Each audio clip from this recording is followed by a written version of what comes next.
विरोधी ओवैसी की बात मान गए पीएम मोदी।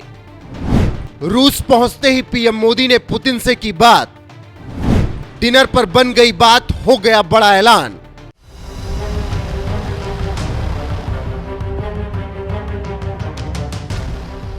कहते हैं एक युद्ध किसी भी देश को 10 को पीछे धकेल देता है, लेकिन इसके बावजूद रूस और यूक्रेन के बीच पिछले 2.5 साल से जंग चल रही है जो थमने का नाम ही नहीं ले रही।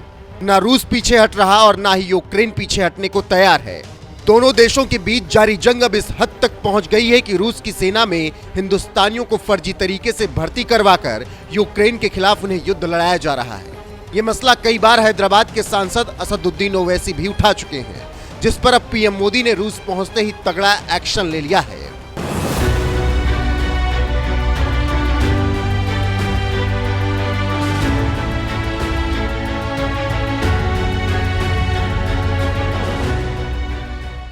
हैदराबादी सांसद असदुद्दीन ओवैसी और मोदी के बीच भले ही 36 का आंकड़ा रहता हो, लेकिन बात जब देश की आती है तो ओवैसी भी पीएम मोदी से ही गुहार लगाते हैं, क्योंकि मोदी देश के प्रधानमंत्री हैं।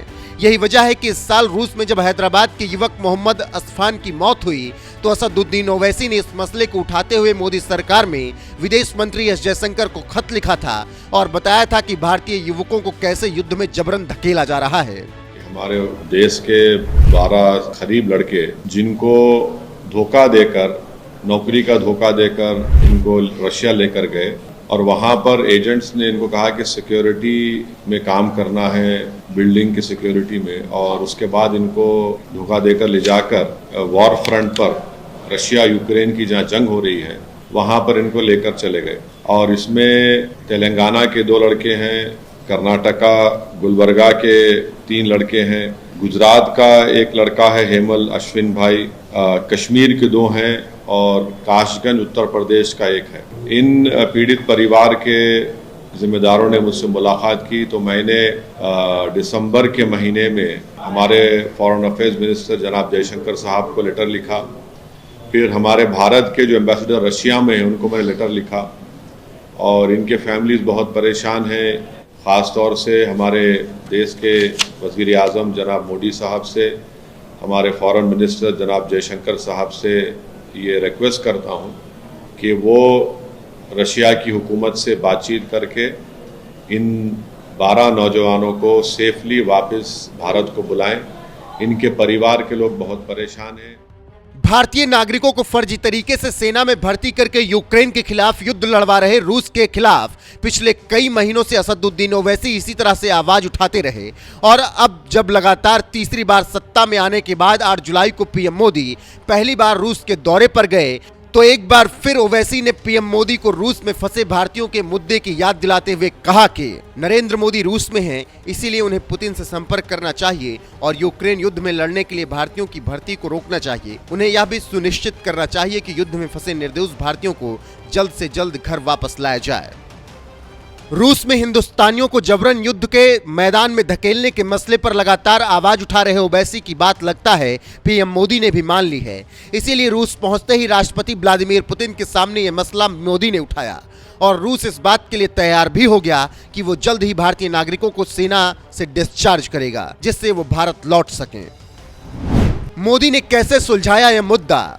दरअसल रूस में फंसे भारतीयों का मुद्दा जैसे ही तूल पकड़ने लगा, मोदी सरकार भी तुरंत एक्टिव हो गई थी और लगातार कूटनीतिक कोशिशें शुरू हो गई थी। भारतीय विदेश मंत्रालय के मुताबिक रूस में करीब 30 से 40 नागरिक फंसे हैं जिनकी वापसी के लिए कोशिशें की जा रही हैं। 10 भारतीयों को तो वापस भी लाया जा चुका है। इस बीच 8 जुलाई को रूस पहुंचे पीएम मोदी ने रात्रि भोज के दौरान राष्ट्रपति पुतिन के सामने यह मुद्दा उठाया था। इस पर रूसी राष्ट्रपति अपनी सेना में कार्यरत सभी भारतीयों को सेना से अलग करने और उनकी भारत वापसी में मदद करने पर सहमति जताई। इसी बात से समझ सकते हैं कि रूस और भारत की दोस्ती कितनी गहरी है। पीएम मोदी के एक इशारे पर पुतिन जहां भारतीय नागरिकों को छोड़े जाने पर राजी हो गए, तो वहीं पीएम मोदी को रूस के सबसे बड़े नागरिक सम्मान ऑर्डर ऑफ सेंट एंड्रयूज से भी सम्मानित किया गया है। बहरहाल यूक्रेन के खिलाफ जंग में जबरन धकेले जा रहे भारतीय नागरिकों को छोड़े जाने के लिए रूस जिस तरह से राजी हुआ है, इस पर आपका क्या कुछ कहना है? अपनी राय कमेंट कर हमें जरूर बताएं। साथ ही रूस दौरे पर गए पीएम मोदी ने इस दौरान क्या कुछ कहा है, आइए आपको सुनाते हैं। आज जब भारत डिजिटल पेमेंट्स के नए रिकॉर्ड बना रहा है। आज जब भारत L1 पॉइंट से सूरज की परिक्रमा पूरी करता है, आज जब भारत दुनिया का सबसे ऊंचा रेलवे ब्रिज बनाता है, आज जब दुनिया की सबसे ऊंची स्टैच्यू बनाता है, तो दुनिया कहती है वाकई भारत बदल रहा है।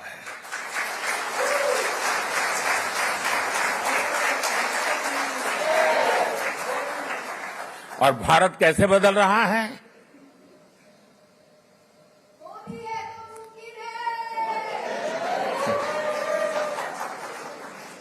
कैसे बदल रहा है? भारत बदल रहा है क्योंकि भारत अपने 140 करोड़ नागरिकों के सामर्थ्य पर भरोसा करता है।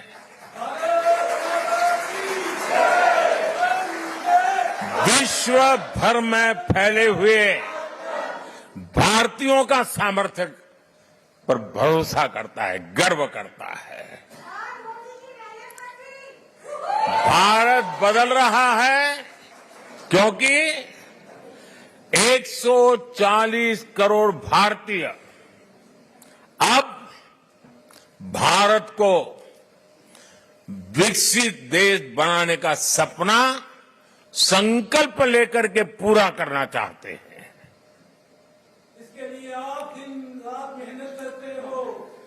हिंदुस्तान पूरा मेहनत कर रहा है, हर किसान कर रहा है, हर नौजवान कर रहा है, हर गरीब कर रहा है।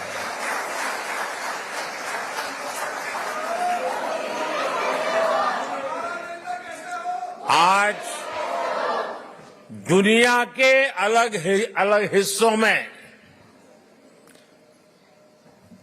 जो मेरे भारतीय भाई बहन रहते हैं, आप सभी भारतीय अपनी मातृभूमि की उपलब्धियों पर सीना तान करके, सर ऊंचा कर करके गर्व करते हैं।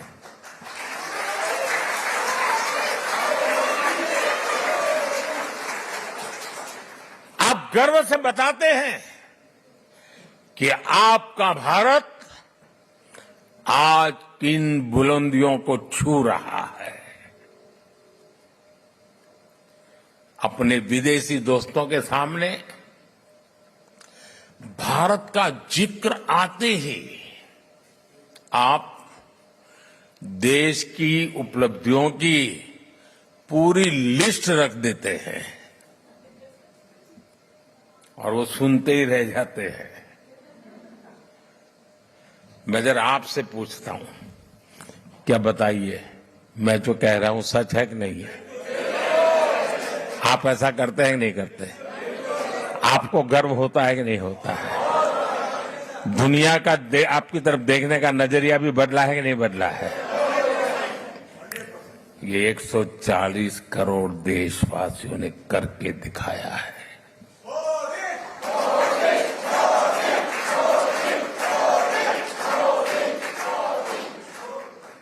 आज 140 करोड़ भारतीय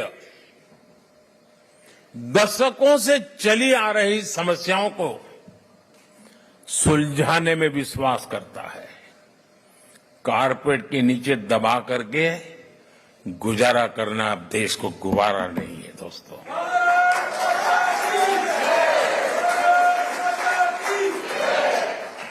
आज 140 करोड़ भारतीय हर क्षेत्र में सबसे आगे निकलने की तैयारी में जुटे रहते हैं। आपने भी देखा है, हम अपनी अर्थव्यवस्था को सिर्फ कोविड संकट से बाहर निकाल करके ही नहीं लाए, बल्कि भारत ने अपनी अर्थव्यवस्था को दुनिया की सबसे मजबूत इकोनॉमी में से एक बना दिया।